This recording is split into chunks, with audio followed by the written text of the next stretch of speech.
Òmnium. Lluís Figueroles, molt bon dia. Bon dia.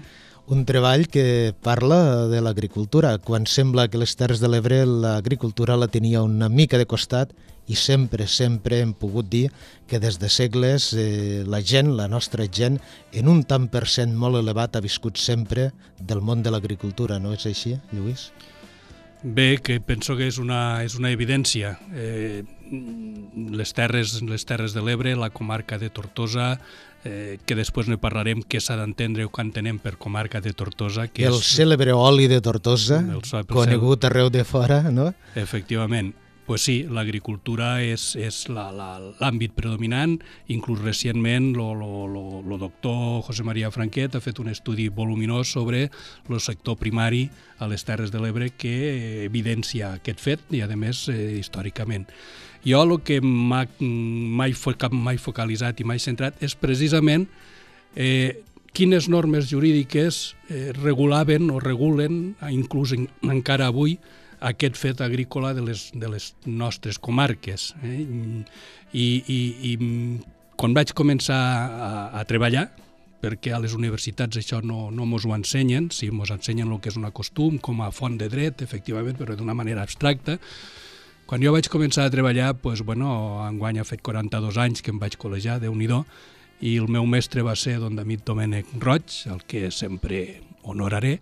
Jo sentia parlar d'unes costums agrícoles a don David i als professionals d'aquella època, d'unes costums agrícoles, i jo no sabia de què anava la pel·lícula, no en tenia ni idea, perquè com a molt havia sentit el professor d'història del dret de les costums escrites de la insigne ciutat de Tortosa, faltaria més, no?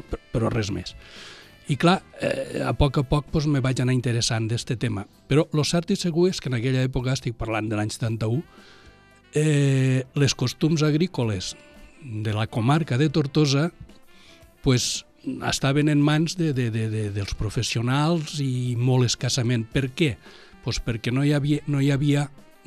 s'havien editat d'una manera impresa i corrien tal com les van fer els seus recopiladors, per cert, cap jurista, sinó 4 pèrits agrònomos que, partint de la seva experiència diària, xafant fang i en contacte amb els pagesos, van recollir, se van posar d'acord, van consensuar, estos 4 pèrits agrícoles, van consensuar què és el que ells havien observat en la vida diària del camp i que tenia força de llei i obligava entre les parts.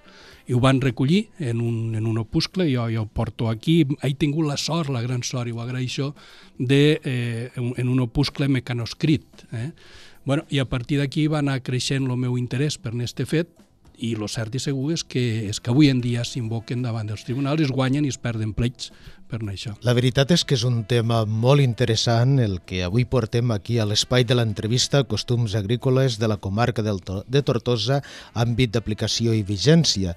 I a més un tema molt proper i interessant que tenim la sort de tindre Lluís Figueroles i que a l'espai de l'entrevista mos ampliarà. I amb el patrocini de la Fundació Privada Durant Martí, hom ha editat l'obra de l'advocat tortosí Lluís Figueroles Ariño. Una obra titulada Costums agrícoles de la comarca de Tortosa, àmbit d'aplicació i vigència. Aquests costums agrícoles són un farcell de pràctiques i usos que els pagesos i propietaris de les terres de conreu han vingut invocant amb força, vinculant per resoldre llurs conflictes. La seva datació es perd en la memòria dels temps. Segons l'autor, aquests costums agrícoles són plenament vigents avui en dia. Molt bon dia, Lluís Figueroles, de nou. Bon dia. Costums encara vigents? Podríem, algunes d'elles, un tant per cent important, aplicar-les? Totalment vigents. Evidentment, esta és una de les qüestions que m'ha fet i que em mou a un anàlisi aprofundit d'aquestes costums. Quines i quantes d'aquestes costums són encara vigents? Moltes. En número de percentatge, jo diria que un 80%. N'hi ha d'altres que lògicament han quedat desfasades perquè el món jurídic ha evolucionat, però estan vigents en un 80%, fins al punt de que avui en dia s'invoquen davant dels tribunals de justícia, evidentment els de les Terres de l'Ebre, que és la primera instància, però inclús en apel·lació la pròpia Audiència Provincial de Tarragona ha tingut ocasió de pronunciar-se sobre la vigència d'aquests costums i la seva aplicació. Vostè, Pegueroles, és advocat. De fet, com a advocat sabrà que potser moltes lleis haurien de ser renovades, però pel que fa a les costums agrícoles potser no han canviat tant. El que ha canviat és una mica la societat, els seus membres, tot el que l'envolta. Per tant, podríem dir que les costums agrícoles encara són prou sanes, allò per a ser aplicades? Ja no entrem en l'àmbit jurídic pel que fa a altres lleis, no? Que a la millor sí que n'estarà d'acord que algunes haurien de ser ja, si no renovades, com a mínim adaptar-se als nous temps, però en el món de l'agricultura les costums encara són, la majoria d'elles, vigents, com dèiem abans. Sí, són vigents, i una de les qüestions que jo em plantejo, i una no en este llibre, perquè este llibre té un marc molt concret, però sí que seguint en la investigació, òbviament perquè mereixen un estudi més acurat, una de les qüestions que em plantejo és precisament aquesta, d'on venen aquests costums i quin és el seu origen, perquè han sortit per generació espontània. Bé, la costum precisament per a mi és la primera norma jurídica de la que mos proveïm els humans. És a dir, la llei escrita és posterior a la costum. La costum, Peguerol, és una mena, podríem dir, d'experiència? La costum és una mena d'experiència d'actes reiterats i repetits per la societat i per aquells que tenen una activitat determinada, en aquest cas agrícola, actes repetits i continuats que en el moll de l'os de la consciència social tenen força vinculant, és a dir, força de llei. No estan escrites, però la pràctica diària, el consens, el donar-se la mà és una escritura que es dia abans, doncs més o menys és això, no? O sigui, l'ús reiterat, la pràctica reiterada d'un fet que obligava a les parts a fer o no fer determinades coses, això és el costum, que després ve i es positivitzen, se posen per escrit. L'exemple més emblemàtic són les costums escrites de la insigne ciutat de Tortosa, que és el primer còdic escrit en català. Doncs, bueno, les costums escrites de Tortosa, una de les obres més importants que existeixen encara. Efectivament, doncs se posen per escrit precisament per a fixar-les, perquè la costum és algo viu, és com l'argent viu, no? Com el mercuri, no? És algo viu, que l'atrapes, se t'escapa, ne fas una de nova esqueta. I llavors arriba un moment en què posem-les per escrit per aclarir-nos una mica. Això va passar en el llibre, en el Còdic de les Costums Escrites de Tortosa, que van haver diversos projectes abans d'arribar al definitiu. Una de les qüestions és d'on venen aquests costums agrícoles, perquè, torno a repetir, les costums agrícoles jo me'n vaig enterar quan vaig començar la pràctica del despatx dia a dia. A la universitat ni en parlàvem. Bueno, curiosament, abans he fet referència a la història del dret. Curiosament, el nostre professor d'història del dret, en José María Font i Rius, molt vinculat a les Terres de l'Ebre i a Tortosa, mos dia de que podíem trobar als textos literaris, podíem trobar restes, indicadors de lleis i de costums. I jo, mira que ho havia llegit vegades, no? Espurnes de la llar, no? Vesperon, Espurnes de la llar, ho havia llegit jo vegades este pròleg del començament. Lo paneret de l'hort, que bonic, quin títol més bonic, no? Pues el paneret de l'hort, aquí Vergés mos diu: ja sap vostè que en diem el paneret de l'hort en la dolça llengua tortosina. La hortolana, la dona del miger, du als seus amos tots els dematins un paneret farcit de verdura i fruita del temps. Nostramo, li porto el paneret de l'hort, etc. I aquí diu les fruites. Vesperon, que estudiant i analitzant... Tota la vianda que en aquell moment se conreava en l'època determinada de l'any, no? Efectivament. Vesperon, el paneret de l'hort, que hom pot pensar, o es pot pensar que és una figura literària, que majo, que d'això... No, doncs... Té un sentit. Efectivament, el paneret de l'hort lo recullen I això Vergés ho data al 1909. L'any 1909 tenim notícia del paneret de l'or. Bé, doncs l'any 1932, 20 i pico d'anys després, els pèrits recopiladors recollixen això i diu, les huertas curiosament està en castellà, aquesta és una altra qüestió, no? L'any 32, en plena... Segons el moment que es viu polític. Republicà, la primera Generalitat republicana, o sigui, en plena Generalitat republicana l'any 32, no? O sigui, però bueno, aquesta és una altra qüestió que els lingüístics... Efectivament, des del 14 d'abril, en aquell moment ja s'havia instaurat la Generalitat de Catalunya i, per tant, es podia fer perfectament en català, però es va fer en castellà. En castellà. Los pèrits ho daten l'any 32. Bueno, i la que tinc a les mans, que és la Costumbres Agrícoles de Tortosa i su comarca històrica, després veurem este fet també, el fet de que els pèrits recopiladors ne diguessin costums agrícoles de la comarca de Tortosa, i que... Parlem el que volia dir la comarca de Tortosa, Lluís, perquè la comarca de Tortosa, fent un incís en el que acabes de dir, no era únicament Tortosa, Jesús, Roquetes i Vítem, per exemple, que era la comarca de Tortosa. Efectivament. L'any 86, en molt bon encert, el Col·legi d'Advocats i l'Ajuntament de Tortosa van imprimir aquests costums que estaven abans només mecanoscrites pels recopiladors, la van imprimir i es van limitar a fer una impressió pura i simple, l'any 86, també en castellà, i l'any 86 estàvem en plena democràcia i que la normalització del català... Pot ser per allò que ho entengués tothom, no?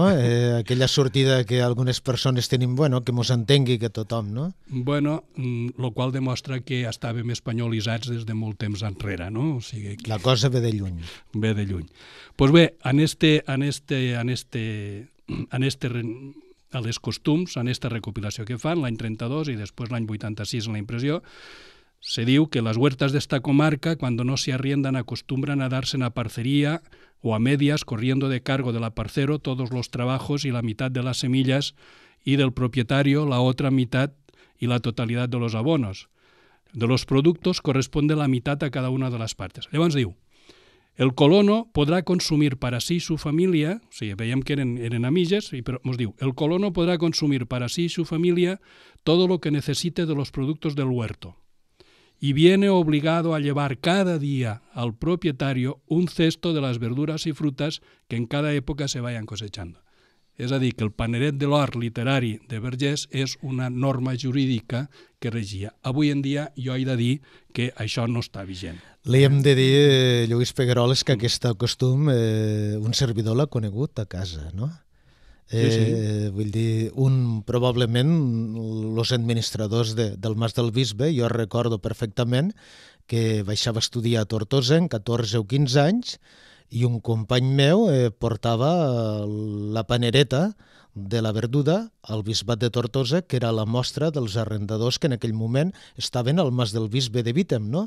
I, per tant, en aquell moment ho feien setmanalment.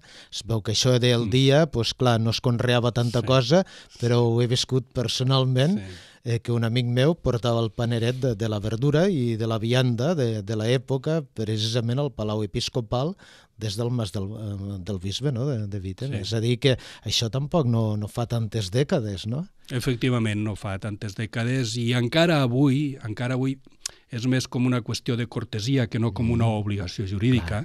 Encara avui jo conec pagesos... És com una mostra d'agraïment, no?, per dir-ho d'una manera. Efectivament. Però és que té la seva lògica, o sigui, si ho mirem té la seva lògica, perquè la costum mos està dient, estem parlant d'una parceria, mos està dient que el colono fa unes aportacions, que és el seu treball, la meitat de la llavor, l'amo fa la seva aportació, la meitat de la llavor i el 50% i es reparteixen el 50%. Clar, si el colono pot abastir-se de l'or, dels productes de l'or, en justa compensació per a equilibrar el 50%, doncs li portava el paneret de l'hort a l'amo i quedava perfectament equilibrat, o sigui que no era ni una submissió ni cap resta. Pensem que és una costum bonica, Sí. Vostè millor que ningú com a jurista sap molt bé que allò que diu que papers canten, no? Però de vegades potser tenim certa enyorança del que en diem paraula. d'allò que es donava en la mà i que en un moment donat aquella paraula estava per damunt de tot, que de vegades no hi feien falta els papers. Això sí que és un costum, Lluís Pegueroles, que potser ha passat a ser allò que el temps s'endugué, no? Ja forma part d'una altra època, potser? Sí, avui en dia això de donar-se la mà i és una escritura, la meva paraula és una escritura... Vostè com a advocat no ho aconsellaria. Desgraciadament avui el que regeix és canten papers i callen barbes i moltes vegades si els papers diuen el contrari de lo que han dit les barbes val el que diu els papers. Molt bé, Lluís Pegueroles, les Terres de l'Ebre són terra de tradició pagesa, l'agricultura durant segles ha estat la base de la nostra economia, l'oli, l'arròs i en les darreres dècades els cítrics. Sembla ser que el món ha canviat molt, tenim una crisi mundial, l'estat espanyol molt accentuada, Catalunya lògicament també la té molt accentuada, potser hauríem de retornar una mica, si no al 100%, que una part també important d'aquest territori, de les Terres de l'Ebre, terra de pagesia, potser hauríem de retornar una mica a conrear més la terra, a treure-li molt més profit d'aquests productes que per excel·lència, per la bona terra, per l'abundància de l'aigua, podem aquí conrear les Terres de l'Ebre? L'altre dia, precisament, no he tingut ocasió d'aprofundir-ho documentalment, l'altre dia precisament vaig sentir unes declaracions de joves pagesos en què diuen que el percentatge de gent que torna de la ciutat a les terres per a posar-les en cultiu és molt important. O sigui, s'està produint un fenomen de reversió de ciutadans de les urbs a l'agricultura. Molt important. I s'estan posant en cultiu terres que estaven ermes i baraten això i jo li auguro futur en aquests costums. Li auguro futur en aquests costums perquè no només això, sinó que es produeix un fenomen molt curiós que és el fenomen dels horts urbans. Un fenomen molt curiós dels horts urbans i que és un fenomen que torna a reeixir ara perquè hi estem a Roquetes, que jo em sento com a casa meua, perquè mons iaios venen d'aquí, per part de ma mare, i estem a la vora de la Vall del Marquès. I jo conec l'existència i tinc a les mans, ja he tingut a les mans una còpia i conec l'existència d'un plano de la Vall del Marquès fet per un dels recopiladors, per senyor Sentís Escolano, un dels peris recopiladors, en què les taules, que en diem taules, les taules de conreu, la més gran tenia 100 metres quadrats. Claro, un hort de 100 metres quadrats, això no és per a fer-se ric ni per a fer negoci. El minifundi ha estat habitual en aquestes terres, no? Efectivament. I en aquestes petites superfícies, malgrat que la llei de contractes de conreus catalana diu que se pot aplicar inclús a solars, jo tinc les meues discrepàncies, les meues teories, el que és evident és que aquests costums agrícoles, en aquestes petites superfícies, en aquests horts urbans, perquè clar, els horts urbans d'ara, que es coneixen més majoritàriament, són públics, són ajuntaments que ho fan per als jubilats, perquè els jubilats se puguen entretindre, etc. Però quin problema hi ha o què impedeix que un particular pugui fer el mateix? Aleshores, l'Ajuntament ho regularà en el dret administratiu com una concessió, òbviament, però si és una finca d'un particular que res ho impedeix, doncs aquests costums agrícoles són de total aplicació. Per tant, la crisi podria retornar a les noves generacions a conrear la terra, no? I com a mínim a sobreviure, perquè no sé si a passar-ho d'una forma, jo diria, molt bé i a viure de la terra, però com a mínim sobreviure en una època difícil com la que estem vivint, no? És un fet. El retorn de les persones i dels joves al conreu de la terra és un fet que s'està produint. En quin volum se produirà? Doncs si la crisi se perllonga més de lo desitjable, doncs és evident que la terra és fonamental. Home, jo recordo una anècdota de casa meva, després de la guerra tenien un familiar un familiar nostre tenia una casa a la ciutat i un hort. I sempre dia, quan vaig tornar de la guerra, la casa estava assolada i l'hort estava al puesto. Per tant, és evident. És un exemple intel·ligent. Molta gent a hores d'ara, vostè és advocat, Lluís Pegueroles s'estarà preguntant i què fa un advocat parlant d'agricultura? Home, és que... Perquè li agrada o li agrada la investigació, entre altres coses. Vostè abans, a micròfon tancat, m'estava comentant que ja està trobant el gust, que estira la cirereta i que després se'n dona compte que darrere d'allò hi ha una cosa que la porta a l'altra i per tant la investigació en el món de l'agricultura, que ha estat una de les parcel·les més importants probablement de la nostra història, també té la seva part d'investigació interessant, no? Sí. M'he quedat així una mica... I a la vegada com a una condició pel sentit, jo volia entrar, vostè forma part de la comunitat de regants de l'Esquerra de l'Ebre, té un lloc destacat dins de la comunitat de regants de l'Esquerra de l'Ebre. Els dos canals que tenim aquí, que naixen a la sud de Xert, a Tivenys, podríem dir que va canviar la vida de la gent del territori, com a mínim la de la pagesia. Per tant, aquesta vinculació en aquests moments a la comunitat de regants de l'Esquerra de l'Ebre potser justifica el que li estava jo preguntant abans. Què fa un advocat parlant d'agricultura, no? No, és que la sorpresa és un advocat, perquè clar, un advocat en abstracte, un advocat de les Terres de l'Ebre, un advocat del Baix Ebre en este cas i en relacions fortes en el Montsià, un advocat de les Terres de l'Ebre, és que l'agricultura o la porta al moll de l'os o es dedica a altres temes, no? Però fonamentalment formes de tinença de la terra, problemes que se susciten, etc., s'han de tindre al moll de l'os. Pel que fa als canals de la dreta i de l'esquerra, el de la dreta és anterior al nostre de l'esquerra perquè en origen era per a navegació i després, etc., va fracassar el tema i va ser agricultura.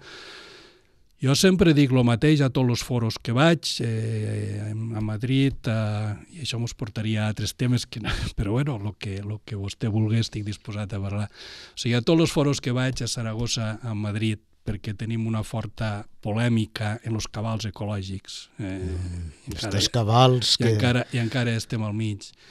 Doncs jo sempre dic el mateix, sempre dic, escolta'm, estem d'acord en que el delta és un paradís, és un jardí, les aus, la flora, la fauna... Sí, estamos de acuerdo, efectivamente es un paraíso y tal y cual. Vale. Escolta'm, vostès s'han parat a reflexionar per què el delta... Què era el delta fa 100 anys? Perquè la comunitat de regants de la dreta, en definitiva, vam celebrar 100 anys al centenari de la Constitució, lo vam celebrar fa poc, i l'any passat, l'any 1912, va vindre el rei Alfonso XIII a inaugurar el canal. O sigui que el canal, per tant, què era el delta fa 100 anys? El delta fa 100 anys eren sossars, paludisme, calassar, etc. Per tant, el delta avui... Era una mena de desert, però humit. I humit i en malalties importants, que s'han erradicat, afortunadament.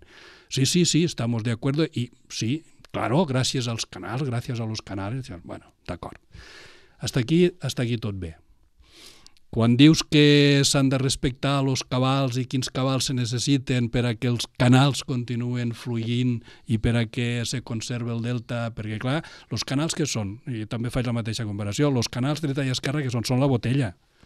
Són la botella d'aigua. I és la font de vida del propi delta. Però és que aquesta botella d'aigua té una finalitat, que és abocar-la dins d'un got. I este got, quin és? El delta. Si el delta desapareix, per a què vull els canals?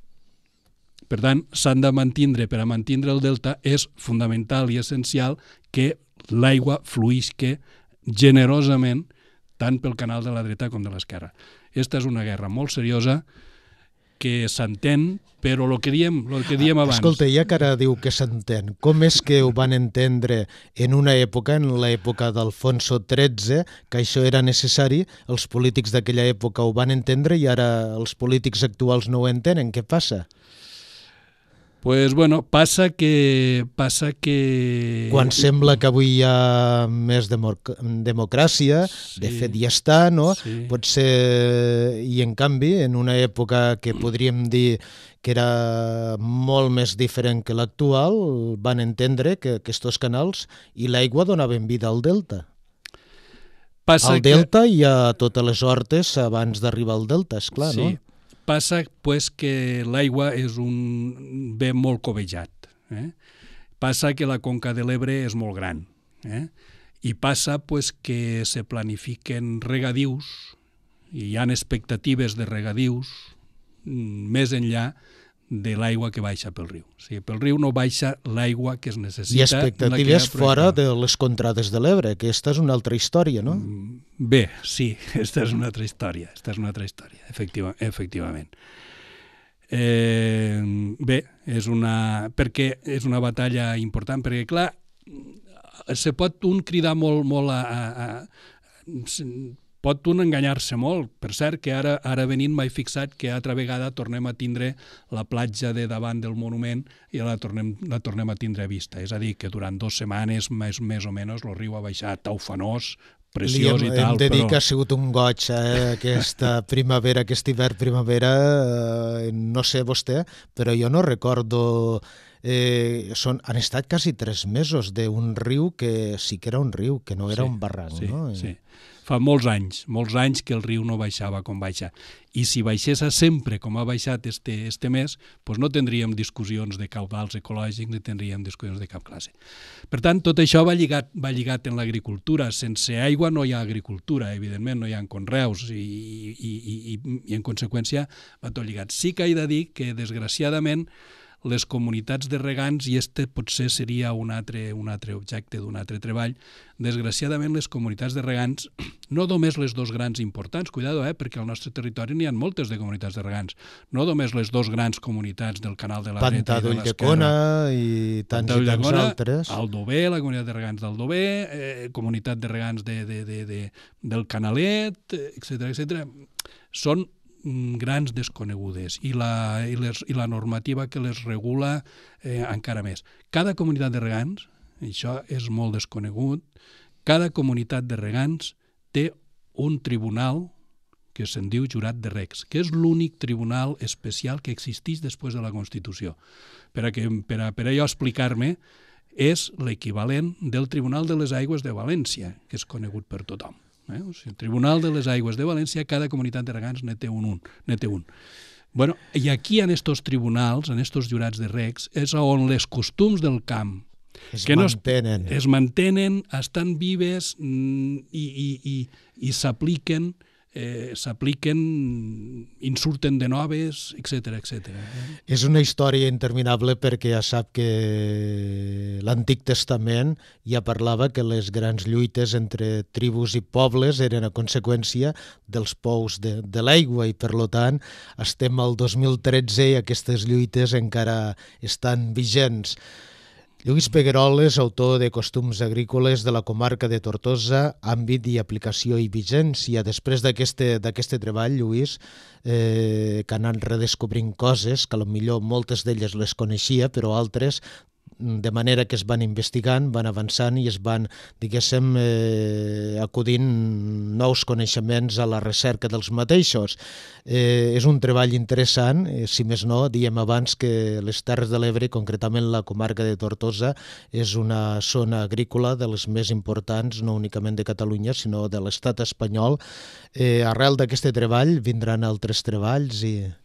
Sí, el que m'interessava primer que res era precisament això, fixar l'àmbit d'aplicació d'aquestes costums. Estan plenament vigents, òbviament, n'hi ha que no, n'hi ha que han quedat obsoletes. Perquè vostè el treball l'ha fet per a mantenir vigents aquestes costums o realment per a donar-les a conèixer a un públic una mica més ampli? Clar, com va néixer la idea de vostè, com se va engrescar, no? A fer un treball d'aquesta mena? Sí, fa molts anys que això em va donant voltes pel cap i fa molts anys que vaig recollint documentació, no? Perquè, clar, un treball, per petit que sigui, has de recollir documentació. Fa molts anys que això em va allà pel cap. Però últimament, l'any 2010, concretament, se van celebrar unes jornades de dret civil català, fomentada pels notaris de Catalunya, i allí s'estudiaven les costums de Tortosa, les grans, per entendre-mos, les generals, les costums escrites, i em van encarregar a mi fer un estudi sobre aquestes costums agrícoles que són menys conegudes i gens conegudes. I certament també en aquesta ocasió el doctor José María Franquet, que també és un gran coneixedor del tema, ell ne diu costums agrícoles de la regió de l'Ebre. O sigui que aquí tenim, per tant, hem d'aclarir l'àmbit territorial, és important aclarir-ho. Va més enllà, potser, d'una comarca, no? Efectivament, i per tant la plasmació d'este primer punt, primer, estan vigents, perquè si no estan vigents no val la pena que en parléssim. Sí, estan vigents. En quina proporció? Pues el 80%. A on són d'aplicar? Perquè, clar, els recopiladors ens parlen de comarca de Tortosa. Avui no existeix la comarca de Tortosa com a tal. A l'any 86 se mos parla de comarca històrica. Bueno, que arribem a este Sagunto o... Referint-se a l'àmbit potser del bisbat de Tortosa. Costums agrícoles de Tortosa.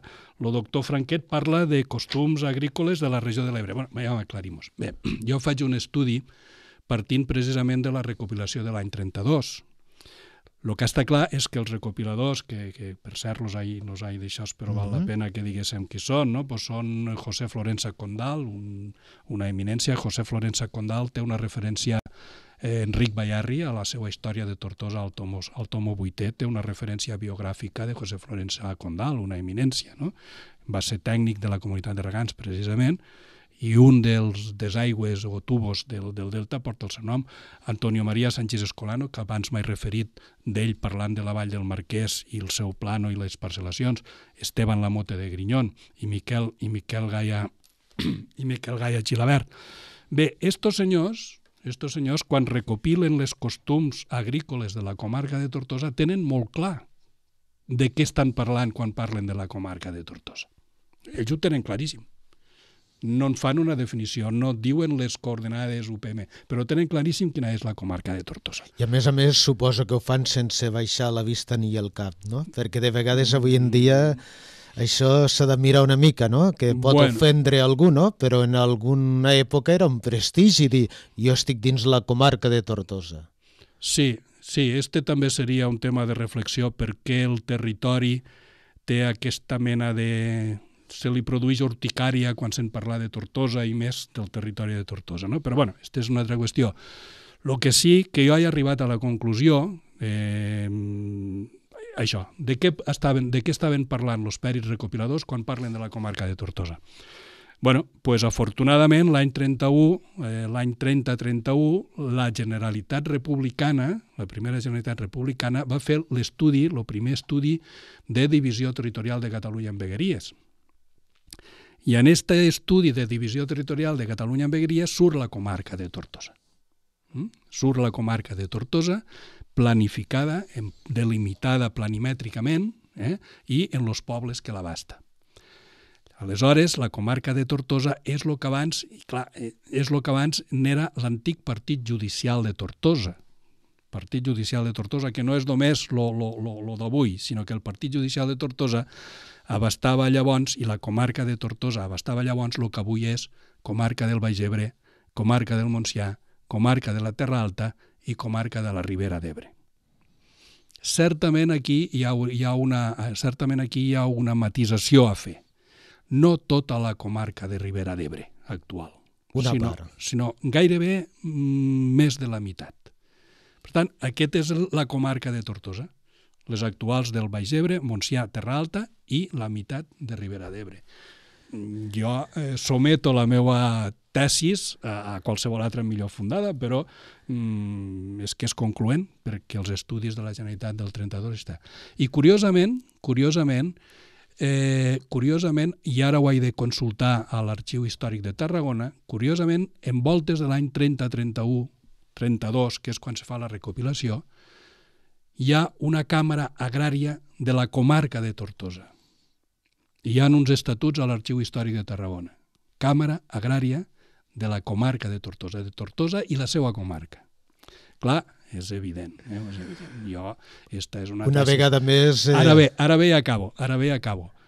Precisament per a evitar en castellà, sarpullidos, per a evitar les urticàries i per a evitar les reticències, jo ni entro ni surto a valorar qui té raó i qui no té raó, possiblement és raó. Per a evitar aquestes urticàries, jo no parlaré de costums agrícoles de la regió, sinó que jo en pròxims treballs penso parlar de les costums agrícoles de les Terres de l'Ebre. Per tant, estan en projecte aquests treballs. Sí, sí. Bé, una vegada més després d'escoltar-lo, Lluís Pegueroles, m'on adonem que en cada bugada hem perdut un llençol perquè hem parlat de coses que teníem i que ara realment no tenim. Lluís Pegueroles, li deixo un parellet de minuts com a màxim perquè tenim ganes d'escoltar a una de les veus mediterrànies més interessants, com és la veu de Maria del Mar Bonet, allò per ficar una mica de nota musical a la paraula, però un parellet de minuts si vol complementar aquesta conversa, pensem que interessant i que ha aportat moltes dades i sobretot aquest treball de costums agrícoles de la comarca de Tortosa, àmbit d'aplicació i vigència, no sé, no acabaríem perquè és interessant la seva conversa, però ja per cloure el temps de l'entrevista.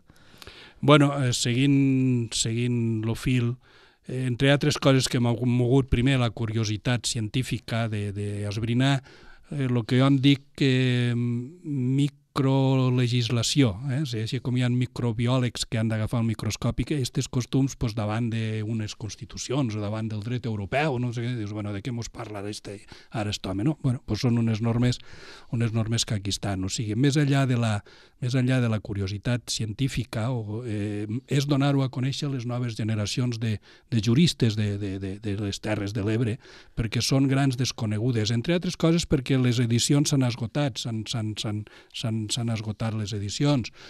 El degà del Col·legi d'Advocats hem tingut converses amb el senyor Josep Canicio de que seria convenient i interessant reeditar-les. Jo penso que una reedició pura i dura, com se va fer l'any 86, no té sentit, sinó que s'hauria de fer una edició, no diré crítica, perquè això són paraules mayores, no? Però sí una edició acurada d'això, de dir, bueno, doncs aquesta està vigent, aquesta no està vigent, per això, penso això, aquesta ha estat superada. Per exemple, hi ha una cosa molt curiosa i és que els pèrits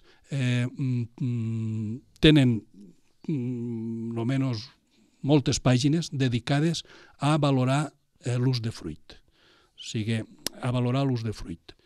I ho tenen, i allí ho expliquen, i hi ha diversos sistemes, el sistema alemà, el sistema francès, eren gent molt culta, Cuidado, eren gent molt culta. El sistema, clar, això està periclitat. Això ja, avui en dia, quan se fa la valoració de l'ús de fruit, el notari, el pèrit, l'altre, mos agafem el que diu Hacienda. Hacienda té uns baremos de valoració de l'ús de fruit i diu, això és així, això. Per tant, tots mos agafem en això perquè aquesta norma està per sobre de l'altra. Bé, això s'ha de fer, hi ha coses molt interessants, no?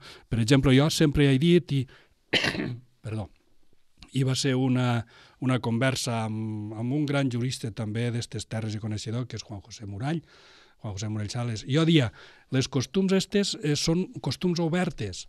Dic, perquè quan parlem d'un camí de carro, l'amplada d'un camí de carro, un camí de carro, camí de ferradura, aquestes terminologies, camí de carro, camí de ferradura, no sé què.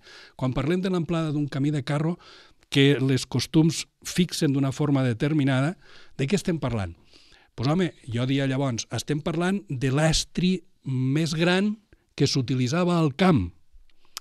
I l'estri més gran que s'utilitzava al camp a l'any 32 era un carro. I la societat en general, perquè no podem oblidar que un tant per cent molt important de la nostra gent estaven dedicats al conreu de l'agricultura. Efectivament. I llavors jo, partint d'aquest argument, dia, home, doncs l'amplada mínima dels camins de carro ha de ser com a mínim la d'un tractor i una carreta.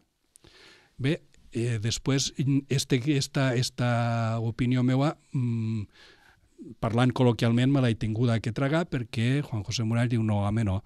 Diu, un camí és una servitud és una restricció al dret de propietat i, en conseqüència, no es pot estirar i arronsar com un xiclet. O sigui, si es diu tal. Tant és així, curiosament, tant és així que el doctor Franquet, i aquí discrepo, diu que actualment, a l'any 2000, les amplades de camins, ell diu veïnals i municipals, jo en els municipals no m'hi poso, és un altre tema, hauria de ser la dels veïnals als tramos rectes, perquè es distingeix tramos rectes, ell diu que 4 metres i a les corbes 6 metres. Allò per donar pas al que ve, no? Això no tindrà mai suport jurisprudencial. Els tribunals no ho acceptaran mai. Per què? Pues perquè hi ha sentències de l'Audiència Provincial que quan ens parlen de l'amplada de carro, fixem-nos bé que los recopiladors diuen: para caminos de carro y entradores la anchura adoptada como única es de 3 metros para todos los que se tracen. Futuro. Teniendo presente que antes solo era de 2,40 metros en los tramos rectos. És a dir, a partir de l'any 1932, l'amplada dels camins de carro als tramos rectes serà de 3 metres. Però els camins de carro anteriors a l'any 1932 seran de 2,40. I hi ha sentències de l'Audiència Provincial de Tarragona que un senyor reivindicava l'amplada de 3 metres d'un camí de carro anterior a l'any 1932, aportava com a document una inscripció al registre de l'any 1909, i el juez i l'Audiència de Tarragona diu: no senyor, no. Com que este camí de carro es va constituir abans de l'any 1932, l'amplada d'este camí és de 2,40, no de 3. Lluís Peguerol, és una conversa molt interessant i a la vegada, si m'ho permet, jo diria una classe d'aquestes magistrals que de tant en tant nos donen a la ràdio, però que és bo, no? Poder-les aflorir, portar-les, com és el cas d'aquest treball que vostè ha publicat, Costums agrícoles de la comarca de Tortosa, àmbit d'aplicació i vigència. Gràcies, ha estat com a mínim per a mi interessant, perquè a més mos ha parlat de coses molt properes, de coses que si no els hem viscut personalment, les hem viscut la nostra família, els nostres iaios i els nostres pares, i pensem que conservar les tradicions, les costums i les nostres arrels és sentir d'una forma o de l'altra la nostra pròpia terra. Lluís Pegueroles, gràcies per la seva aportació, i ara sí que l'invito a escoltar la Maria del Mar Bonet. Li agrada que està cantant? Sí. Escoltarem una cançó d'aquestes que ha fet història. Lluís Pegueroles, hem escoltat a Maria del Mar Bonet. Déu-n'hi-do, també quina carrera, diguéssim, més llarga aquesta noia, no? Per cert, una noia que va arribar a Barcelona, allà al 66-67, volia estudiar ceràmica i coses de la vida, va passar a ser una de les cantants més populars i en una veu, jo diria, molt personal de la cançó catalana, no?